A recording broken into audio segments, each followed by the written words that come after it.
This evening we're going to have a nice tungpa, or what's called chang, which is a local brew made from millet traditionally, or rice, and wheat. Tonight it'll be a blend of those three.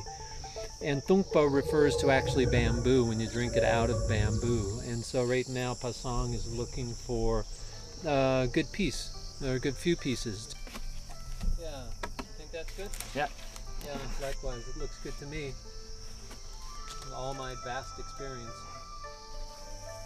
Nice.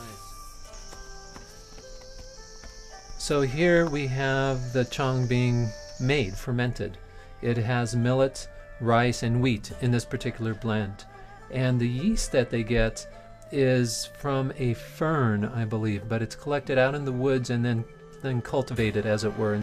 So the grain, they take it, and there's some water in there, and it's cooked briefly, just to soften it up. Then it's drained and then cooled down and put in this bucket with some of that yeast and left to ferment for about 3 days, maybe 4 days.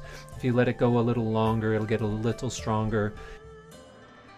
So our friend Pasang here is actually going ahead and making the bamboo glass that we'll drink out of, which is actually called tungba, the glass itself, the bamboo. The tool he's using is actually made out of an old leaf spring.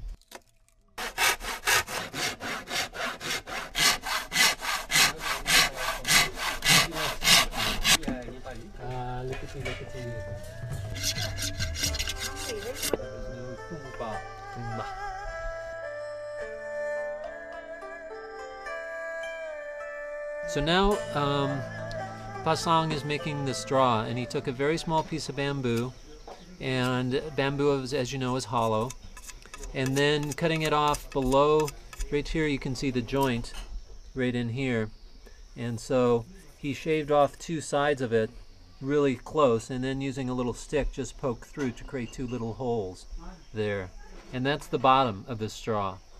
So when you turn it around this way, you can see up here you have the complete straw all the way down to where the hole is, and that's what you drink the tungpa. This then keeps the millet and the other grains out, although every so often you do get a little bit of millet in there, which is just bonus points, as it were. A little bit of a dry run, if you pardon the pun, going on, but you have the tungpa that was made right here. The millet goes into here that has been already been fermenting for 3, 4, 5 days. Then you pour in hot water, you know, nice hot tato pani, and it goes, you fill it up, and then it sits, and the longer the hot water sits, the more alcohol it pulls out. And just throughout the night you just keep adding hot water. Tonight, tong. To take this another step further to for the aesthetic qualities of the process, you can take cow dung and you press it on, make a little pattern on your tungpa, and then we will put it into fire, and that will burn it some, and you will get an imprinted sort of a like batiking sort of quality pattern to it. Probably a little too thick, but here I'm taking the plunge. Here's an American putting his hand in shit. You don't see too many Americans putting their hands in shit these days. But I'm a permaculturalist. I'm an international permaculturalist. Here we go. Sexy. Doing the sexy work. This is still warm. So now we'll go put it in the fire.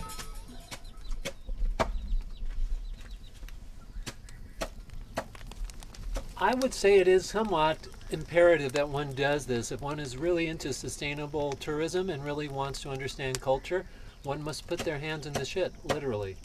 Because as Americans, we're so separate from reality. We're so separated, and everything's supposed to be nice and easy and clean.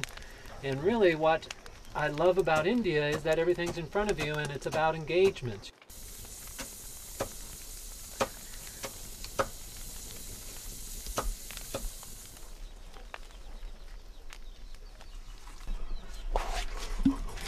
So here we come off.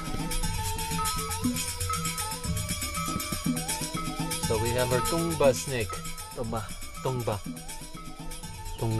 Snake on the tungba. Snake on the tungba. So here we have the mixture all ready to go in. The millet is the dark small stuff, and you have the wheat, which is larger there, and then some rice. And so now it's been fermenting for 4 days or so. It's been fermented. And we just go ahead and put it in here. Real nice. You know what's great about this stuff is that it's very nutritious. So right here we have the hot water. And the hot water you just pour right in and fill it up so it's over the top of it. And let it sit. The longer it sits, the stronger the alcohol. Okay. Well, here's to you. Cheers.